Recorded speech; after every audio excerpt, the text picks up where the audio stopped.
lobbying for this fight. Was there a moment when you kind of felt like you weren't going to get it? And then what was your reaction when you finally got the call and they said, you are getting Frank Mir?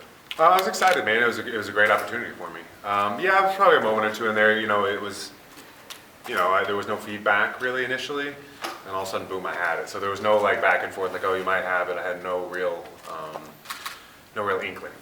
I just knew that it was the best opportunity out there for me. I've been waiting for a month to get a fight, so I had to go out there and get one for myself.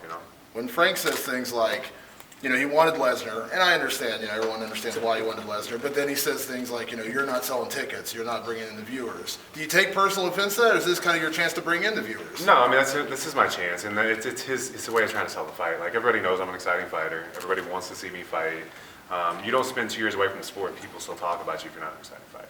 I mean, like, it's just, I just look at that as him trying to sell the fight. Why him? I mean, I think I remember when you were on Junkie Radio and you said there's nobody else out there right now, everybody's booked. Was that the only reason why? Yeah, I mean, it's very simple. I waited for a month to get a fight. The Reebok deal came out in the announcement that they said, hey, we're going to pay you based off your ranking. I was like, well, I need to make money. I need to get a ranked fighter. He was the only one available. I've been waiting for a full month. I mean, at a certain point, you gotta start jumping on your opportunities, and that was my opportunity. So. Talk a little bit about the times that you did train with him and how extensive was that? He's talked about it a little bit, but not a ton. We share the same coaches. He has a different training methodology than most guys, and it works for him. We had a few. I think we grappled a few times early on when he first met me. He had no idea who I was, nothing like that. If you look about all his interviews, he had nothing but good things to say about me. I was a 23-year-old kid. I've been training for about 3.5 years, and I was ready then. And I don't. We had the same coaching staff. That's, and we were in the same gyms. We used some of the same training partners, things like that. It wasn't like a day in and day. Like I helped him drill some for Carlin and maybe some of those guys. It was never. I don't feel like we had a real training partner relationship. So that's no factor on my side. No, I mean, unless he's accounting for me to be a 23-year-old kid again, I think it'd be bad for him. Where do you put Frank right now in terms of his career? I mean, he was on a bit of a downslide, then obviously he fought your teammate, Bigfoot Silva. Is he as good as he once was, or do you think maybe that was a fluke? I mean, how do you feel after that fight? I think he's a great fighter. I think it's he's Frank Mir. Like you don't talk about heavyweights as like that's one of the, he's gonna be in the Hall of Fame. There's no question. He's held the title twice. He's had some spectacular wins. But it's just he's aged as a fighter some, and that's what I guess everybody's talking about. But heavyweights, I don't think that's a factor for heavyweights. I think he's the same guy he always was. Was Bigfoot in your camp for this fight? Bigfoot helped me out. Yeah, there at the end. Last 3 or so weeks, he helped me out. He helped me out a good deal.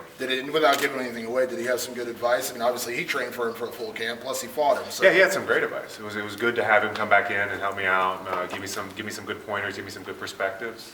Yeah, I definitely appreciated his help. How much has American Top Team added to your game? We saw Robbie's win over the weekend. I don't think we need to speak volumes about the team, but for you personally, you've been around a lot of different gyms. I've been in a ton of camps, and I've seen the gambit of what American and kind of the world has to offer as far as the team and the camp and the training aspect. And they've really figured it out. They were one of the early ones in, so they went through their trials and tribulations, and they've really figured it out, man. And it's comforting. It gives you a great deal of confidence. It's wonderful. I can't say enough good things about it. In career-wise, you've had ups and downs. You were the next big thing, and then there's injuries, and then you're the next big thing. This is like your 5th time being the next big thing. Do you think this is really, I'm now healthy and capable, and I will be everything everyone thought I was? No, for sure. I'm healthy. I definitely feel like it's my time. I'm mature. That's the big thing for me is I think I was very talented when I was 23. There's no question. You can't argue that. But I didn't have like a good camp. I didn't have a good support system like I do now. I didn't have the experiences that I do now. I'm just a different guy. I feel much older than I even am as far as like my experience level and my perspective on things. My perspective, walking away, not having it taken away from you, and then having that I was looking at myself as a retired fighter for 1.5 years. Like about a year, like my career's over. This is what it was. And having that perspective on it has made me grow leaps and bounds. Like, I see it from a much different perspective.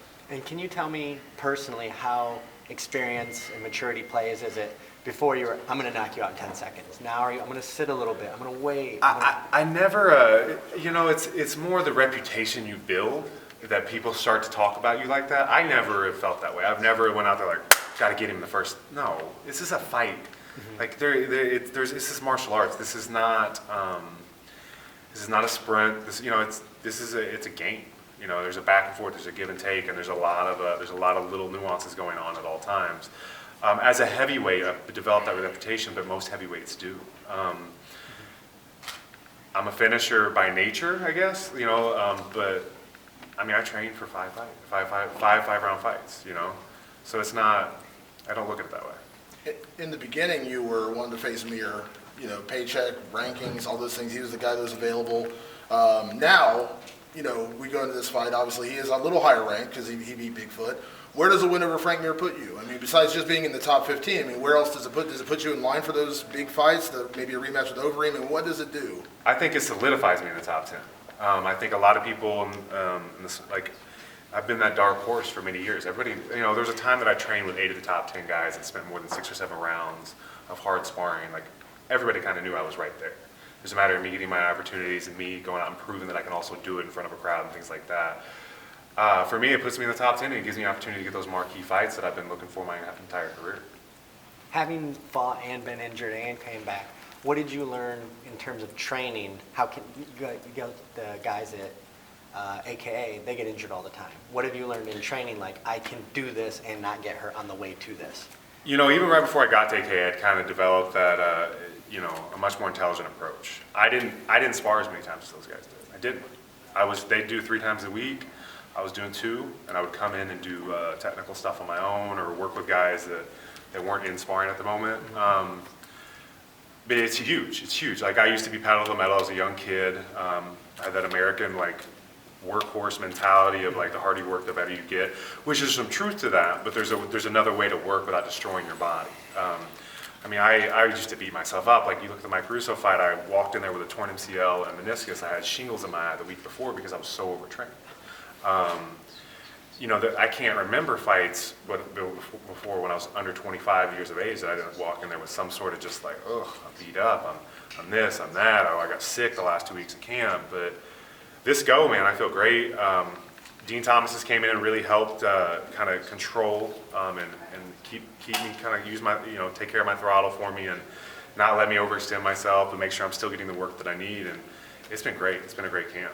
And when you have injuries, when you're walking out, is that something like, be careful with the knee, be careful, or do you just put it aside and let's do it? You know, I have once or twice maybe thought that way, but not too much. I don't think guys, at that point you're going into a fight, it doesn't matter. You're going in with what you're going in with. So, like, not really for me. I don't think it did. Maybe, but it can play into the weeks in the build-up before. So it can add to the extra stress and things like that, and it can play into that maybe, in that stress cycle maybe, but not necessarily like, at that point once you're going out there, you're going out there to fight. There's no, oh my, you know, no, you don't think like that. I don't think. Most guys don't. I don't think. What do you think of the heavyweight division now, Todd? I mean, this is, when you were in the UFC before, it was a different division. Now, you know, you got guys like Andre Arlovski who's back. You got Stipe Miocic at the top. You got Junior Dos Santos. It seems like this is maybe the strongest time for the heavyweights in a while. I mean, do you kind of feel that way? And do you feel like this is the right time for you to be in that top 10? Yeah, no, it definitely is. It's the strongest it's been. And I mean, people just don't give it enough respect. They don't understand what the heavyweight division is.